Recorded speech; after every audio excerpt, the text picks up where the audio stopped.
Briefly, a few facts about fallout.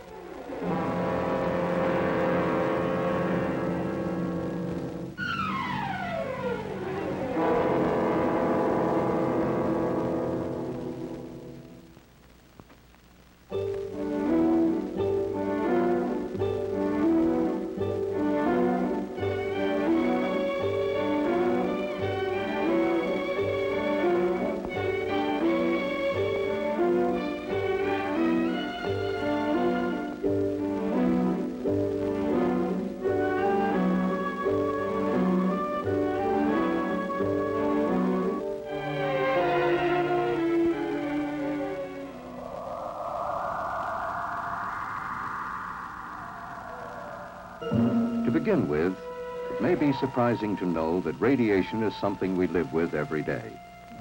It has always been with us.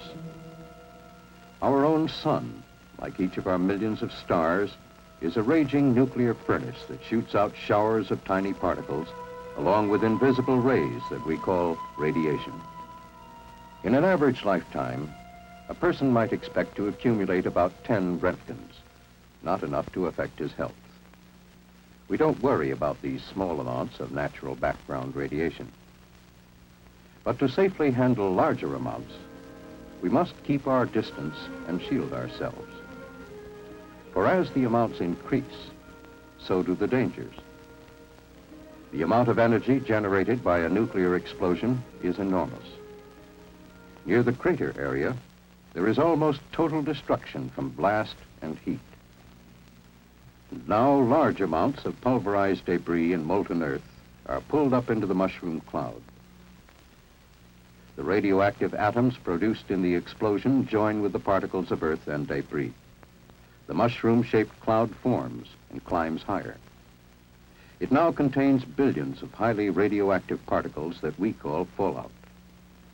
The winds of the upper altitudes blow on the cloud, sending it in one or more directions. Some of the lighter particles may remain suspended in the atmosphere for days and travel thousands of miles before landing. But the heaviest particles drop to the ground within 24 hours. These are the most hazardous because they emit the largest amount of nuclear radiation. 100 miles from the explosion, they are about the size of table salt or fine sand. Within an hour, after a massive enemy attack, fallout would begin to be a serious problem in the vicinity of any nuclear ground burst. 7 hours later, the threatened areas cover more and more of the country as prevailing winds expand the fallout in downwind patterns. 24 hours, 48 hours, without shelter, millions would face death. Many people have difficulty understanding how silent, invisible rays, which cannot even be felt, could be so damaging. Our bodies are made up of millions of cells. They're the building blocks of our blood and tissues. When radiation penetrates the body, the cells are injured. Most of them can repair themselves if the total dose over a period of time is not too high. But if radiation continues, the cells will be destroyed beyond repair. We measure radiation in Roentgens. If people received more than 200 Roentgens within a few days, many would be sick, and some might require medical care. 300 Roentgens could cause severe radiation sickness, or possibly death. And as we go beyond 300, the danger increases rapidly. But we are not without personal weapons of defense. One is distance.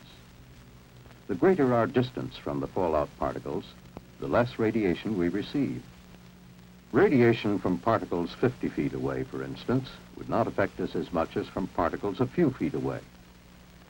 You would receive less radiation in the middle of a tall building than on the top or bottom floors, because there would be more distance and partitions between you and the source of the radiation, the fallout particles covering the roof and the ground around the building.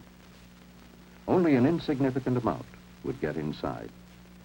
And along with distance, we have the most important defense, mass. Any material with enough weight will keep the penetrating rays from hurting us. Concrete, steel, and heavy construction materials provide good shielding from fallout radiation. And so would 2 feet of earth. And the greater the weight of the material between us and the fallout, the safer we would be. Taking a house as an example, it offers a small amount of mass and distance from radiation, but not enough protection in an area of heavy fallout. The fallout shelter is the best defense, whether in the basement of a single-family home or a large community shelter in, say, an apartment building.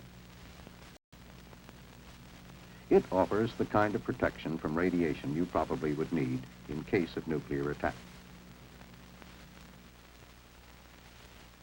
And along with mass and distance, we have a third invaluable ally, time. For deadly as radiation is, it has a fortunate weakness, a rapid rate of decay. Suppose a nuclear explosion takes place at 12 noon. By 1 o'clock, let's assume all the fallout is down. Then the total residual radiation would be at a high level. By 7 o'clock, it's down to 1/10. In 2 days, though still dangerous, it's only 1/100th. But in 2 weeks, it's only 1/1000th. So we would not have to take maximum precautions indefinitely. We need food and water to survive. But if fallout settles on your food, the food itself isn't harmed or made radioactive, since radiation only damages living tissue. You simply remove the fallout particles using everyday methods of food preparation, peeling, wiping, or washing.